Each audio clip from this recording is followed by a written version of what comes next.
Hi there, this is Jian from Spokane Public Library, and this is A Year in the Garden, part of the Public Library's homesteading program. Today, I'm going to harvest green onion. Now, this is in fact a couple of beds of onions. I went a little bit overboard planting onions this year. This is a bed of yellow onion and a bed of red onions. Or maybe it's vice versa, I can't remember. So anyway, with beds of onions like this, who needs spring onions? Because they're right here. Now, onions is the kind of thing that is very versatile. Most people focus on the bulbs and harvest the bulbs that way, whereas I do both.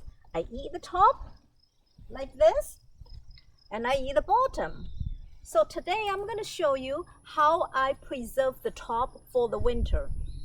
Throughout the season, we will come out and we harvest them to stir fry. The top is just as good as spring onion, perhaps a little bit tougher than green onion, but in terms of flavor, it's exactly the same. They are, after all, the same family. So I use it just like I use green onion. Now, green onion is the kind of thing that once you need it, you really need it, but if you don't need it, you really don't need it for a long time. So what I need to do is to keep this going throughout the winter. So the way you harvest the onion top is you go down and pick the very bottom one, the whole leaf like this.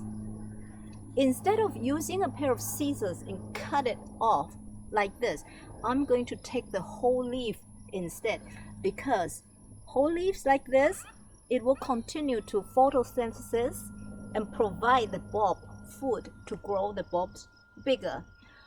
And if I cut them, I'm going to injure it, and it's going to spend considerable energy trying to grow this back and repair it.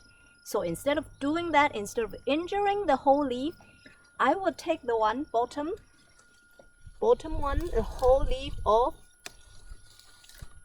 instead, like this, leaving no halfway, so that the plant does not perceive itself as being injured. So in this fashion, I will pick the one that's at the very bottom, particularly the one that's already topped over, and leave the vital top one to continue to do its job of transferring all the energy to the bulb, like this. So in a little bit, when I finish harvesting enough, we will go in and we will show you how to preserve them for the winter so that you can have a year's supply of green onion. I'm also going to keep some for dinner tonight.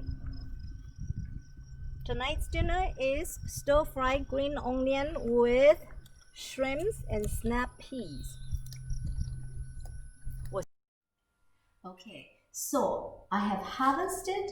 The first harvest yield this much.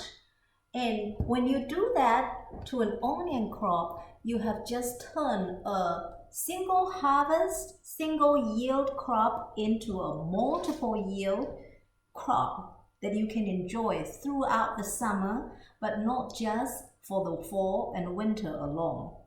So what I'm going to do is, unlike other herbs that dry well, green onion lose its flavor and smell when it's dry. I have done this before, and they are not worth the time that you put into it. So instead, I freeze them. So what I'm going to do is I'm going to cut them into stir-fry size, like this, maybe about 1 inch. And actually, I do two different cuts, because most people use green onion in garnish instead of stir fry, whereas I use most of them in stir frying. But some garnish as well, so I will do both and show you how to cut them for garnish purpose. Of course, if you want to garnish them, there's a lot smaller. So you chop them a lot finer than stir fry. So 2 different cuts like this. And when you're done, you don't need to blanch them. Unlike green, very straightforward. This is very easy to clean and very easy to freeze and reuse. When you're ready, fill up this bag. You just throw it in the freezer, and that's it. That's your green onion supply for the rest of the year. Now, the reason that you do not need to do anything particular to it is the hollow built round of this onion, when it's frozen against each other, it does not stick. So when you're ready to use it, it's extremely simple. It falls out of the bag. All you have to do is to loosen them up a little bit, and there it is. It's your frozen vegetable. Until next time, enjoy your onions.